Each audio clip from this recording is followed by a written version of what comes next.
사랑하고 존경하는 성도 여러분, 그리고 진리의 말씀을 사모하는 모든 분들께 주님의 이름으로 문안드립니다.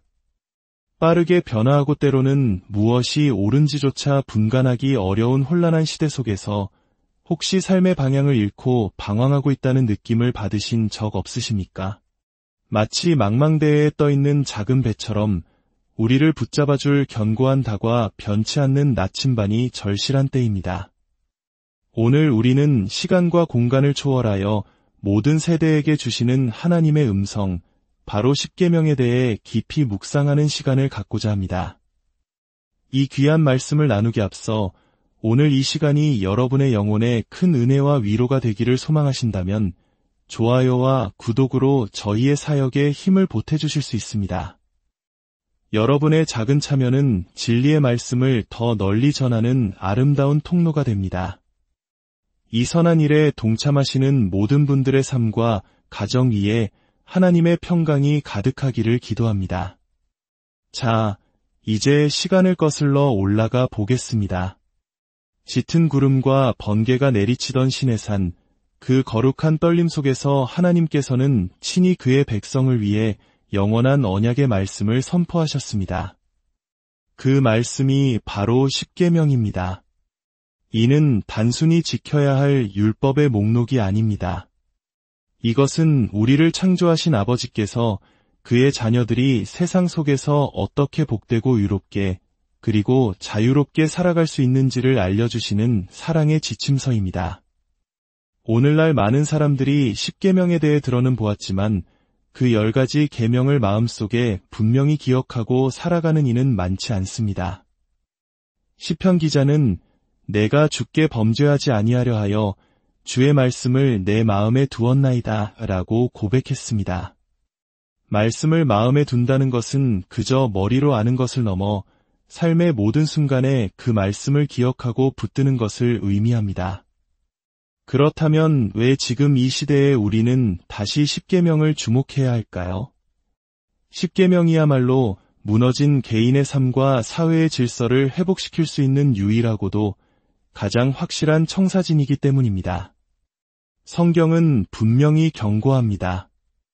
하나님을 잊어버리는 모든 나라는 파멸의 길을 걷게 된다고 말입니다.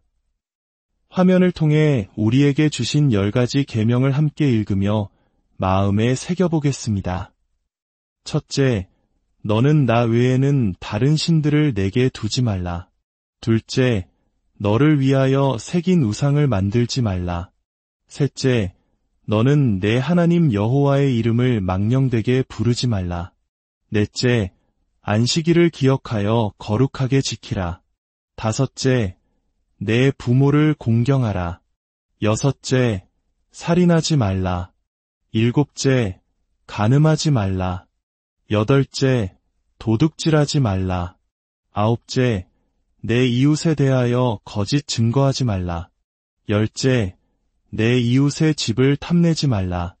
사랑하는 아버지 하나님, 오늘 거룩한 성령의 권능에 의지하여 이 10가지 언약의 말씀을 선포합니다.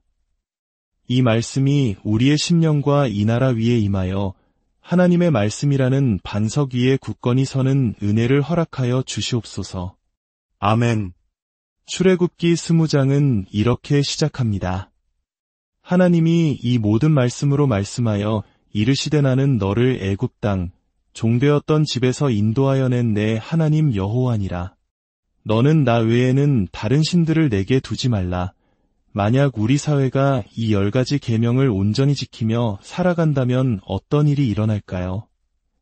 우리의 학교와 가정에서는 아이들의 정체성을 흔드는 혼란스러운 이념이 아니라 창조의 질서와 진리의 말씀이 가르쳐질 것입니다.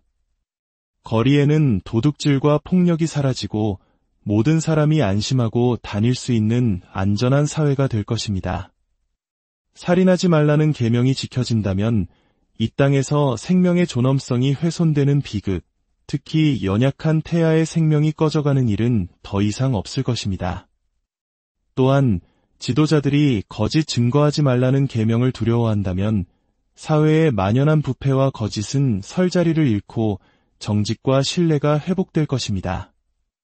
안식일을 기억하여 거룩하게 지키라는 말씀대로 주일이 되면 모든 성도들이 각자의 교회에서 함께 모여 예배하며 하나님께 영광을 돌릴 것입니다. 우리 대한민국이 전쟁의 폐허 속에서 한강의 기적을 이룰 수 있었던 근저에는 새벽마다 나라와 민족을 위해 눈물로 기도했던 믿음의 선조들의 헌신이 있었음을 우리는 기억해야 합니다. 십계명은 10가지 제한이 아니라 우리를 사랑하시는 하나님의 절대적인 10가지 명령입니다. 현대 사회는 종종 진리는 상대적인 것이며 무엇이 옳고 그른지는 각자가 판단할 문제라고 속삭입니다. 하지만 그것은 위험한 착각입니다. 하나님의 말씀은 어제나 오늘이나 영원토록 변함없는 절대적인 기준입니다. 너는 하지 말라는 말씀 앞에서 우리는 겸손히 순종하거나 불순종의 대가를 치를 수밖에 없습니다.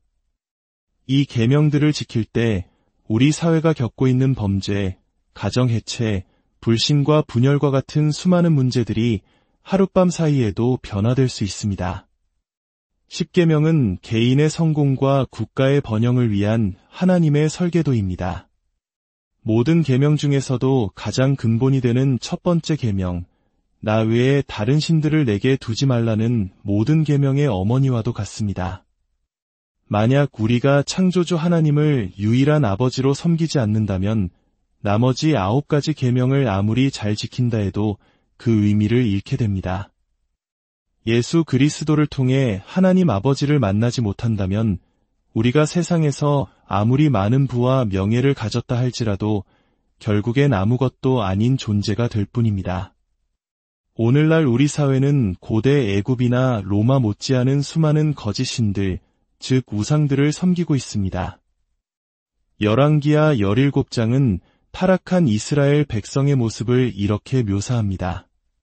그들이 여호와도 경외하고 또한 자기의 신들도 섬겼더라. 이 말씀이 오늘날 우리의 모습을 얼마나 정확하게 꿰뚫어 보고 있습니까? 많은 사람들이 교회에 출석하며 하나님을 예배한다고 말하지만 실제 삶에서는 아브라함과 이삭과 야곱의 하나님이 아닌 다른 신들을 섬기고 있습니다. 세상이 숭배하는 우상들을 보십시오.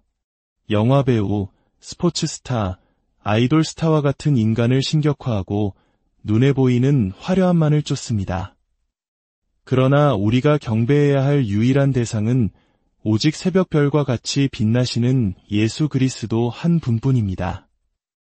우리는 지금 빛의 길에서 떠나 어둠의 군주가 내미는 손을 잡으려 하고 있습니다. 믿음 대신 두려움이 우리 마음을 지배하고 내 이웃을 사랑하라는 가르침 대신 증오와 분열이 팽배하고 있습니다. 이럴 때일수록 예수 그리스도의 교회는 깨어 일어나야 합니다. 우리는 이 세상의 소금과 빛입니다. 진리의 빛을 비추는 것을 두려워하지 마십시오. 세상과 타협하지 말고 담대하게 외치십시오. 오직 하나님은 한 분뿐이시며 그분은 아브라함과 이삭과 야곱의 하나님이시다. 라고 말입니다. 현대사회의 가장 강력한 우상 중 하나는 바로 세속적 인본주의입니다. 인본주의는 인간이 스스로 신이 될 수 있다고 믿게 만듭니다. 나 자신이 우상이 되는 것입니다. 이 자기 숭배의 신은 이것은 내 몸이다. 이것은 내 선택이다 라고 외치며 6천만 명이 넘는 태아의 생명을 앗아갔습니다. 그러나 성경은 분명히 말씀합니다. 너희는 너희 자신의 것이 아니라 값으로 산 것이 되었으니 우리의 생명은 우리의 것이 아니라 하나님의 것입니다. 잠언 6장은 하나님께서 미워하시는 것 중 하나로 무죄한 자의 피를 흘리는 손을 꼽고 있습니다. 또 다른 우상은 자연을 숭배하는 범신론입니다. 물론 우리는 하나님께서 창조하신 아름다운 자연을 보며 그분의 솜씨에 감탄하고 그것을 아끼고 사랑해야 합니다. 그러나 자연은 하나님이 아니라 하나님의 영광을 드러내는 피조물일 뿐입니다. 만약 자연이 신이라고 생각한다면 다음번에 아플 때 병원에 가는 대신 나무를 껴안고 기도해 보십시오. 아무 일도 일어나지 않을 것입니다. 쾌락주의 역시 강력한 우상입니다. 하나님과의 관계보다 더 큰 즐거움을 주는 그 어떤 활동이나 스포츠, 오락이 있다면 그것이 바로 당신의 우상입니다. 성경은 모이기를 패하는 어떤 사람들의 습관과 같이 하지 말고 라고 명령합니다. 우리가 함께 모여 예배할 때 주님께서는 그곳에 복을 명령하십니다. 우리의 예배는 이 도시와 사회를 향해 살아계신 하나님을 믿는 거룩한 백성이 여기 있다고 선포하는 강력한 증거가 됩니다. 그 어떤 이념이나 사상, 심지어 국가라 할지라도 하나님보다 더 높은 자리에 두는 것은 모두 우상 숭배입니다. 역사는 우리에게 가르쳐줍니다.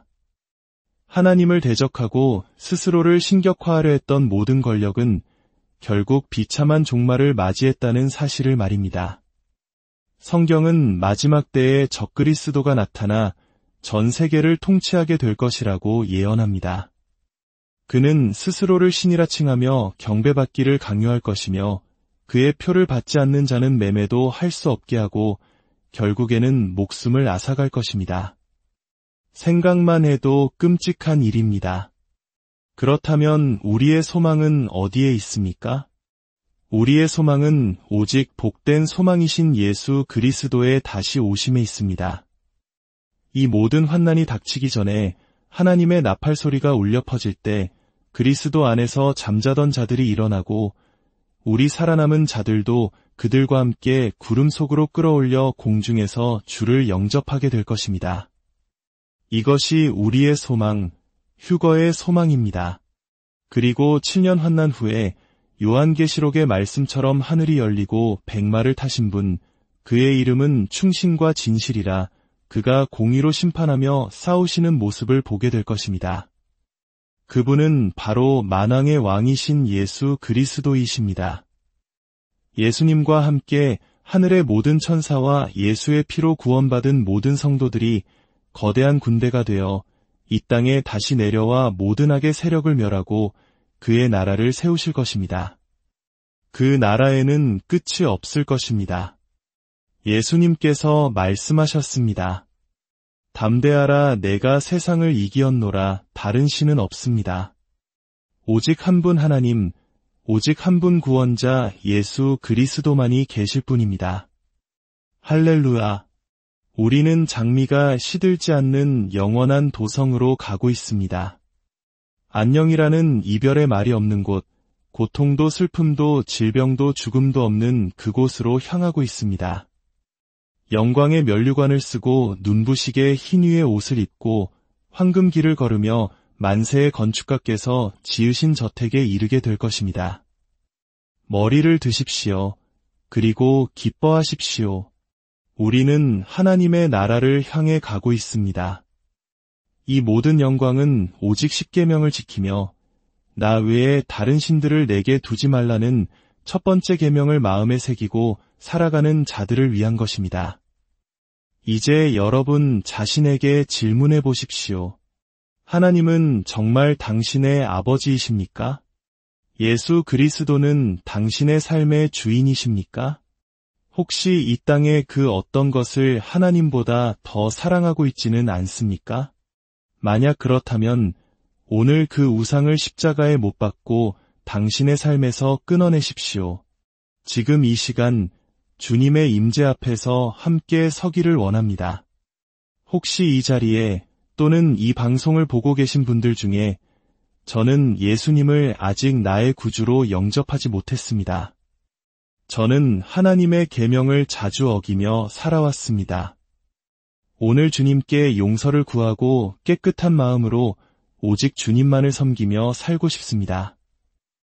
라고 고백하기 원하시는 분이 계시다면 조용히 손을 들어주십시오. 하나님께서 당신을 보시고 축복하십니다. 이제 저를 따라 함께 기도하겠습니다. 하늘에 계신 아버지, 주 예수 그리스도의 이름으로 기도합니다. 저의 모든 죄를 용서하여 주시옵소서. 제가 알게 모르게 지었던 모든 죄와 주님의 계명을 어겼던 모든 불순종을 용서하여 주옵소서. 오늘 이 시간 이후로 저의 능력껏 하나님의 언약의 말씀을 지키며 살겠습니다. 하나님은 나의 아버지이시며 나의 주님이십니다. 지금 예수님의 이름으로 간구하오니 저의 모든 죄를 깨끗하게 씻어 주시옵소서. 아멘. 주님께 영광의 박수를 올려드립시다. 이제 주님의 이름으로 여러분을 축복합니다.